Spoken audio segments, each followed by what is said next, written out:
불 꺼진 방 안에 혼자 앉아 있었다. 거실도 없는 좁은 원룸. 누워도 벽이 코앞이고 일어나도 닿는 데가 벽이다. 침대 대신 쓰는 이불 하나, TV는 켜놨지만 소리는 없다. 그냥 화면만 켜두면 덜 외롭다. 소리가 나오면 말소리가 들려서 오히려 더 외롭다. 3년 전 이 집은 신혼집이 될 뻔했다. 결혼 초엔 둘 다 직장인이었고 돈도 많진 않았지만 그래도 웃음은 있었다.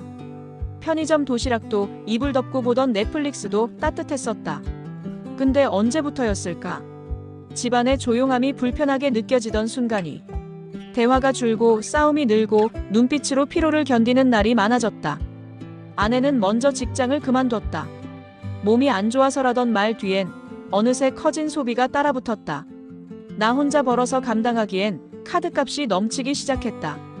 처음엔 미안해하던 사람이 점점 당연하게 굴기 시작하면 그게 관계의 무너짐이란 걸 왜 그땐 몰랐을까? 결국 싸움은 반복됐고 어느 날 그녀가 말했다. 당신이랑 있으면 숨이 막혀. 그 말은 이혼하자는 말보다 더 아팠다. 숨이 막힌다는 말. 나는 누군가에게 그런 존재였구나. 합의서에 사인하고 나오던 날 로비에 혼자 앉아있던 나는 그제야 진짜 혼자가 됐다는 걸 알았다. 지금은 아무도 없다. 부모님은 내가 20살 되기도 전에 돌아가셨고 가족이라 할 친척도 없었다. 명절에도 휴대폰은 조용하다. 누가 죽어도 울어줄 사람이 없고 내가 아파도 연락할 사람이 없다. 45살. 남들이 말하는 인생의 중간쯤. 근데 나는 끝에 와 있는 것 같다. 누구 하나 날 기다리는 사람 없고 누구 하나 날 걱정해줄 사람 없다. 이 집 문을 열고 나가도 세상은 나 같은 사람을 신경 쓰지 않는다. 회사에선 요즘 나이 많다고 은근히 압박을 준다. 선배도 이제 슬슬 정리하실 때죠. 이제 후배들한테도 자리 좀 줘야죠. 웃으면서 들려오는 말들이 칼처럼 꽂힌다. 내가 20년 넘게 다닌 회사에서 이제 나는 짐이 됐다. 마치 그때처럼. 아내에게 짐이 된 것처럼. 자존심은 바닥을 친 지 오래고 몸도 예전 같지 않다. 혈압이 자꾸 올라가고 잠도 잘 못 자고 하루하루가 피곤하고 무기력하다. 나는 이제 누구도 아니구나. 소속도 없고 역할도 없고 그냥 있는 듯 없는 듯 살아가는 존재. 그래서 그런지 이불 위에 누워있을 때가 제일 덜 아프다. 아무것도 안 하면 덜 지친다. 아무 기대도 안 하면 덜 무너진다. 그래서 오늘도 TV만 켜놨다.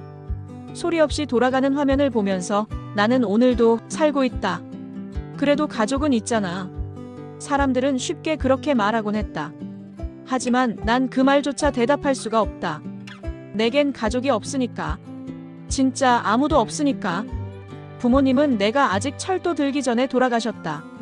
어머니는 내가 중학생일 때, 아버지는 고등학교 졸업 직전에. 한 명이 떠난 뒤 남은 한 명도 오래 못 버티더라. 그때부터 나는 가족이라는 단어에서 한 발짝씩 멀어졌다. 장례식 땐 친척들이 왔었다. 낯선 얼굴, 형식적인 눈물, 그리고 뒷담화. 쟤 앞으로 어쩌냐. 이래서 가난한 집에는 불쌍하다니까. 그 말들이 귓가에 박혔고 나는 그 이후로 누구도 찾지 않았다. 찾지도 찾아오지도 않았다. 서류상으로는 가족관계 증명서라는 게 있지만 그 종이는 이제 거의 빈칸이다. 누가 봐도 이상한 서류. 아무도 없는 가족관계 증명서. 명절이 제일 싫다. 텔레비전은 맛있는 거 먹는 가족들로 가득하고 거리엔 부모님 찾아가는 사람들로 북적거린다. 택배 상자 하나 오는 일도 없고 전화 한 통 없는 연휴가 반복될 때 나는 사람들 사이에 껴있는 유령이 된 기분이다. SNS도 끊었다. 누군가의 가족 사진을 보는 게 너무 아팠다. 생일날 생일 축하해라는 말 한마디 안 오는 것도 익숙해졌지만 그 익숙함이 내 삶이 된 게 서글프다. 결혼했을 땐 잠깐이라도 가족이라는 걸 가졌던 것 같다. 물론 그것도 환상이었지만 밥을 같이 먹고 같은 집에 누워 있어도 우리는 가족이 아니었다. 함께 있어도 혼자였고 서로에게 기대는 척만 했을 뿐. 나는 어릴 적부터 너무 혼자였고 그래서 사람을 기대하고 싶지 않았다. 그럼에도 누군가 옆에 있을 땐 괜히 마음이 간다. 그래서 더 무너진다. 기대한 만큼 아프니까. 친구도 없다. 서로의 삶이 바빠졌고 결혼하고 아이 낳고 그런 이야기들이 멀게 느껴지며 나는 그 자리에서 빠져나왔다. 그들에게 난 이미 추억 속 사람일 뿐이다. 어쩌면 이 나이에 가족도 없고 친구도 없고 사랑도 없는 삶을 산다는 건 벌처럼 느껴질 때도 있다. 무언가 잘못 살아서 벌을 받는 것 같기도 하고, 나는 하루 종일 사람과 말 한마디 안 하고 살아도 아무도 이상하게 여기지 않는 삶을 살고 있다. 누군가의 하루에 한 번도 등장하지 않는 사람. 그게 나다. 편의점에서 물건을 계산할 때 봉투 필요하세요? 그 한마디가 내 하루의 유일한 대화일 때가 있다. 그게 참 웃기면서도 슬프다. 봉투 하나에 말 한마디에 위로를 느끼는 인생이라니. 이제는 누구에게도 내 얘기를 하지 않는다. 어차피 들어줄 사람도 궁금해할 사람도 없으니까. 들어줄 가족이 없고 기댈 친구가 없고 돌아갈 곳도 없다. 그래서 더 조용해진다. 더 말수가 줄고 더 안 웃게 된다. 사람들이 말한다. 요즘 너무 무표정이에요. 그 말도 웃기다. 표정을 지을 일이 없는 인생인데 어떤 얼굴로 살아야 할까? 오늘도 집에 돌아와. 불도 켜지 않은 방에 가만히 앉아 있다. 혼자라서 조용한 게 아니라 아무도 없어서 조용한 공간. 나는 지금 누구의 가족도 누구의 친구도 누구의 애인도 아니다. 그저 혼자 살아있는 사람일 뿐이다. 회사. 이제 내게 남은 마지막 소속감이었다. 결혼도 가족도 친구도 모두 멀어졌지만 적어도 나는 어디에 속한 사람이었다. 출근 카드를 찍고 회의에 들어가고 이름이 적힌 명함이 있었다. 그런데 요즘은 그마저도 점점 흔들린다. 명함은 한 번도 새로 인쇄되지 않았고 내 자리는 창고 옆 제일 구석으로 밀려났다. 회의에서도 내 의견은 잘리지 않으면 다행이고 결정권이 있던 시절은 이미 몇 년 전 얘기다. 선배, 이건 제가 알아서 할게요. 형, 그건 옛날 방식이죠. 웃으면서 하는 말이지만 그 안에 담긴 건 분명하다. 당신은 이제 빠져도 된다는 묵시적인 통보. 요즘은 신입보다도 내가 더 조용하다. 눈에 띄면 안 될 것 같은 기분. 괜히 말 꺼냈다가 꼰대 소리 들을까봐 입 다물고 그냥 내 할 일만 조용히 한다. 그 할 일도 점점 줄어든다.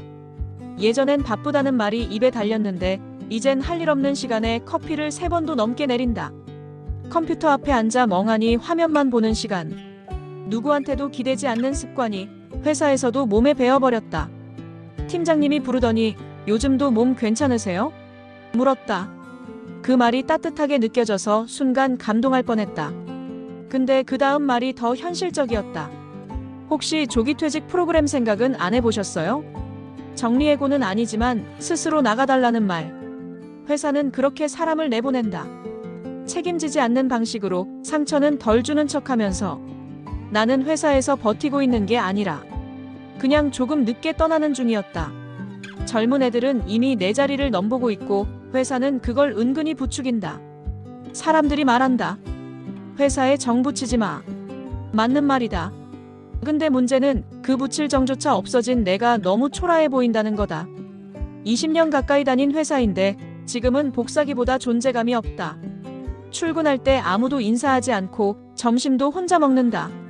누군가 말이라도 걸어주면 다행인데 요즘은 그마저도 없다. 회식 자리는 눈치껏 빠지고 단톡방에서도 말줄임표 하나 없이 그냥 읽고 넘긴다. 잊혀지고 있다는 게 느껴진다. 퇴직하면 뭐하지? 이 나이에 이 경력으로 뭘 새로 시작할 수 있을까?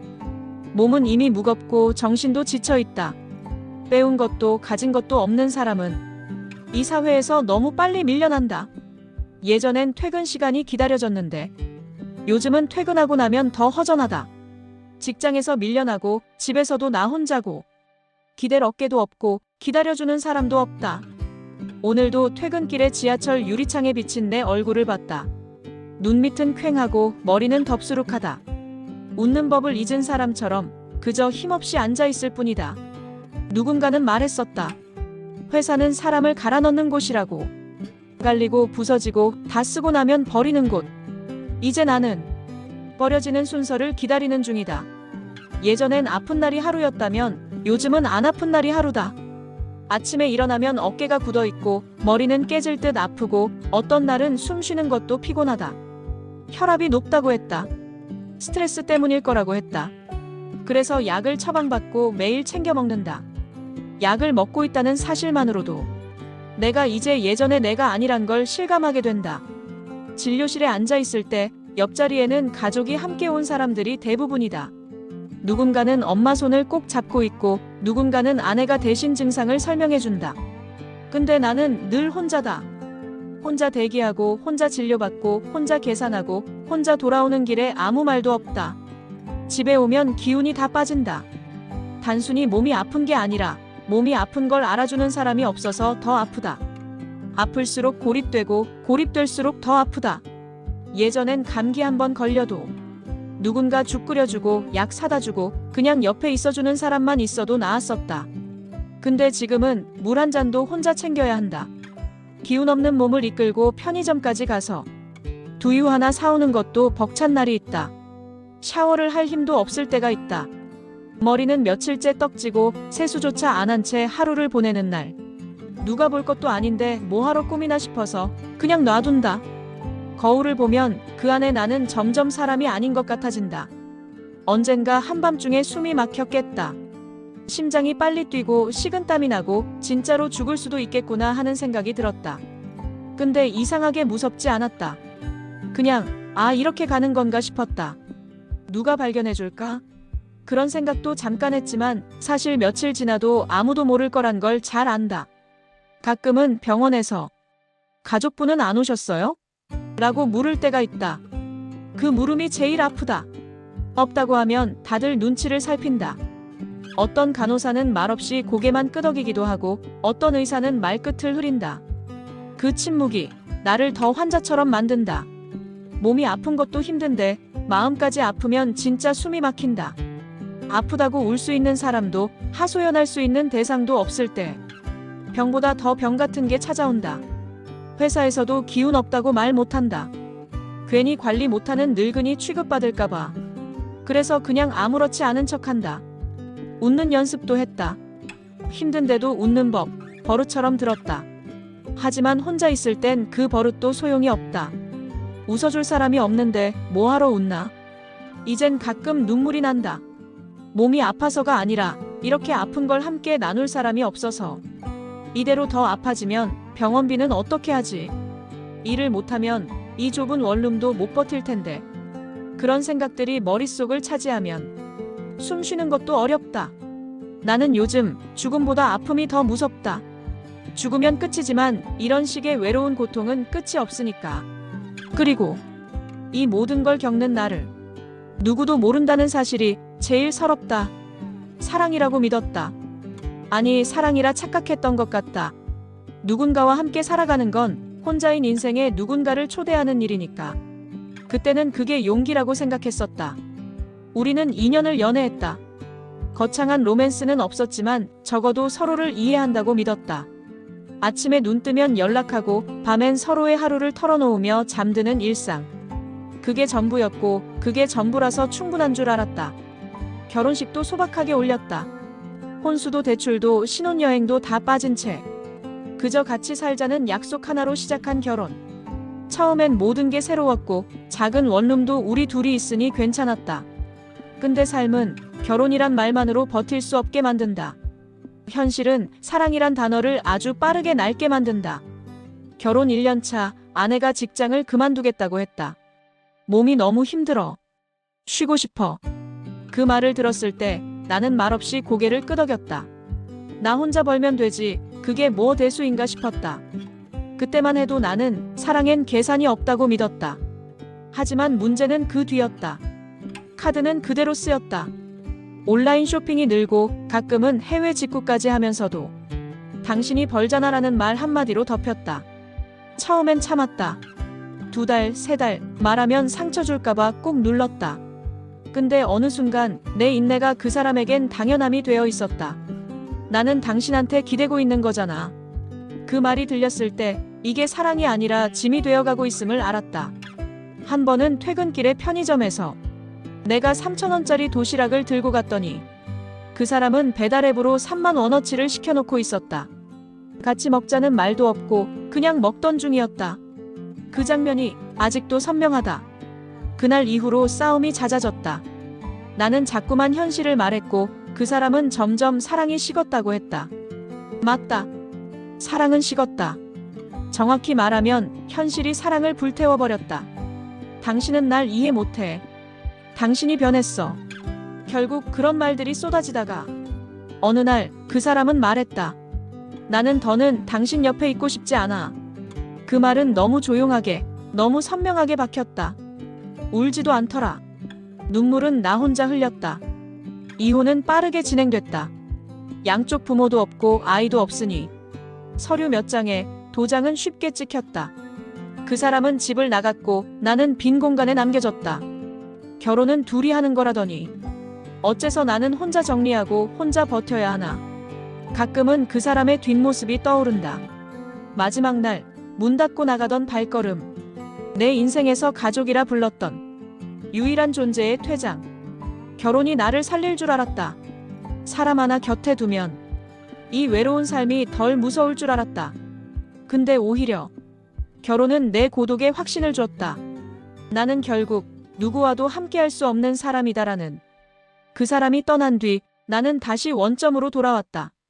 아니, 더 아래로 내려온 것 같다. 기댈 줄 알았던 관계에 금이 가고 그 안에서 나라는 사람도 갈라졌다.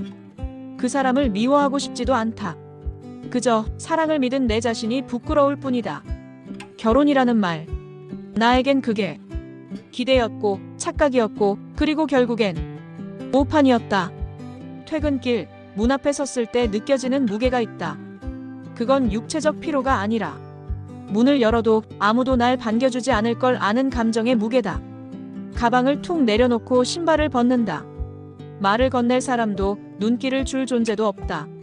그저 벗겨진 양말이 툭 바닥에 떨어지고 그마저도 그대로 며칠을 있다. 한때는 같은 공간에 두 개의 그림자가 있었다. TV 소리, 누군가의 발소리, 그 일상이 얼마나 소중한 줄 사라지고 나서야 알았다. 지금은 그런 소리 하나 없다. TV를 켜도 그 소리는 외로움을 지워주지 않는다. 그저 배경일 뿐. 소리 없는 소음이다. 냉장고엔 오래된 반찬통 몇 개, 김이 바스라진 김치, 지난주에 샀다가 반도 안 먹은 두부. 식사는 이제 생존을 위한 행위가 됐다. 맛을 느끼는 것도 아니고 그저 배만 채운다. 누가 차려주는 밥상이 아니니까. 누가 같이 먹는 식사가 아니니까. 먹는 동안은 정적이 더 크게 울린다. 가끔은 일부러 밤늦게까지 회사에 남아있는다. 이유는 단순하다. 집에 와봤자 누가 기다려주는 것도 아니고 불 켜진 방이 그리 반가운 것도 아니라서. 예전에는 퇴근하고 집에 오면 나를 기다리는 사람이 있었다. 그게 설렘이었고 하루의 보상이었다. 지금은 문을 열면 곰팡내가 반긴다. 며칠째 안 빠른 이불, 먼지가 쌓인 책상, 그리고 묵묵한 침묵. 누군가에게는 지옥 같을지도 모르겠다. 근데 내겐 이 고요함이 이젠 그냥 일상이다. 침대에 누워 핸드폰을 보다가 문득 내 소식 기다리는 사람 있었나? 하고 생각한다. 없다. 연락 안 해도 걱정할 사람 없고 전화 한 통 없어도 아무도 눈치채지 않는다. 가끔 카톡 알림이 울릴 때마다 심장이 툭 뛰지만 열어보면 스팸, 광고, 이벤트 문자. 그런 것들에 반응하는 내가 더 초라하다. 사람이 사람을 기다린다는 건 그 자체로 위로다. 근데 나는 이제 기다림도 기대도 다 접었다. 내가 없는 세상은 똑같이 돌아가겠지. 그 생각이 드는 밤이면 내가 얼마나 작은 존재인지 실감난다. 거울을 본다. 초점 없는 눈, 늘어진 어깨, 탄력 잃은 얼굴. 누군가를 기다리던 눈은 이제 아무것도 기대하지 않는다. 그리고 그게 더는 슬프지도 않다. 그저 그럴 뿐이다. 사람은 누구나 한 번쯤 정말 기댈 곳이 필요할 때가 있다. 몸이 아플 때든 마음이 무너질 때든 그저 누군가에게 등을 기댈 수만 있다면 그 하루를 견딜 수 있을 것 같은 순간. 나도 그런 순간이 많았다. 심장이 너무 빨리 뛰어서 혼자 무서워 벌떡 일어난 새벽 3시. 이불을 꼭 안고 앉아 있다가 이러다 진짜 죽을 수도 있겠다는 생각이 들었을 때 그 순간 누구라도 내 옆에 있었으면 했다. 아무 말 없이 등 한 번만 두드려줘도 괜찮다고 해주는 사람 하나만 있어도 그 밤을 덜 무서워할 수 있었을 텐데. 퇴근길에 빗속을 걷다가 우산 없이 축축하게 젖어 돌아오는 길. 편의점 유리에 비친 내 모습이 너무 낯설고 외로워 보여서 순간 눈물이 핑 돌았을 때, 그때도 누구라도 내 얘기 들어줄 사람이 있었으면 했다. 오늘 진짜 힘들었어. 그 한마디 털어놓을 수 있는 그 한 사람만이라도. 병원에서 검사 결과를 기다릴 때 무표정한 의사의 얼굴을 바라보며 혹시 나쁜 얘기 나올까 조마조마한 마음으로 손끝이 떨리던 그 순간, 가족분은 없으세요? 그 말에 대답조차 못한 채 고개만 끄덕였을 때 내 안에 뭐가 하나 뚝 부러졌다. 기대고 싶었다. 정말 그랬다. 아프다, 무섭다, 힘들다, 그 말 한마디 꺼내는 게 이렇게 어려운 삶이라니. 그래서 전화번호부를 열어봤다. 그런데 걸 수 있는 번호가 없더라. 이 시간에 이 사람한테 전화하면 안 되겠지. 이 사람은 가정도 있고 애도 있을 테니까. 괜히 민폐지. 하나씩 핑계를 대며 결국 아무한테도 연락하지 못했다. 전화하지도 못할 번호들만 쌓여있는 연락처. 살아있긴 하지만 이미 마음속에선 사라진 사람들. 결국 기댈 사람은 없었고 기대고 싶다는 감정마저 점점 무뎌져 갔다. 그래서 이제는 기대고 싶은 마음이 들 때마다 먼저 나 자신을 탓하게 된다. 너는 원래 혼자였잖아. 누구 하나도 옆에 없던 인생이었잖아. 이제 와서 왜 기대해? 그렇게 마음을 다잡지만 그래도 문득문득 흔들린다. 이렇게까지 혼자 살아야 하나? 나 같은 사람은 대체 뭘 위해 사는 건가? 이런 생각이 드는 날이면 그저 가만히 눈을 감는다. 기대고 싶었던 마음을 다 덮고 그저 잠든다. 꿈속이라도 누군가가 나를 괜찮아, 여기 있어라고 말해줬으면 좋겠다는 그 바람 하나로 기대할수록 더 아팠다. 기댄 만큼 실망이 컸고 기댈 수 있다고 믿은 순간부터 무너지는 건 늘 나였다. 사랑을 기대했다. 가정을, 온기를, 내 편이 되어줄 누군가를. 그 기대는 깨졌다. 말없이 떠난 사람의 뒷모습만 남았고 난 혼자가 되었다. 가족을 기대해 본 적도 있다. 어릴 땐 그렇게 부모님을 찾았고 조금 커서는 친척이나 친구에게라도 마음 기댈 틈을 찾아보려 했다. 하지만 돌아오는 건 무관심과 거리감뿐이었다. 회사를 기대했다. 적어도 나를 필요로 하는 곳, 적어도 하루를 보내며 존재감을 확인할 수 있는 장소. 하지만 그곳조차 나를 등 돌렸다. 몸이 아플 때도 마음이 아플 때도 누구 하나 나를 붙잡아 준 적이 없다. 괜찮냐는 말 한마디 없이 나는 늘 혼자 앓고 혼자 견뎌야 했다. 그래서 이제는 기대지 않기로 했다. 사람에게도, 관계에도, 제도나 사회 같은 것에도 기대하지 않으면 실망도 덜하다. 기대하지 않으면 버려지는 기분도 줄어든다. 누군가의 말 한마디에 괜히 마음 흔들리지 않고 누군가의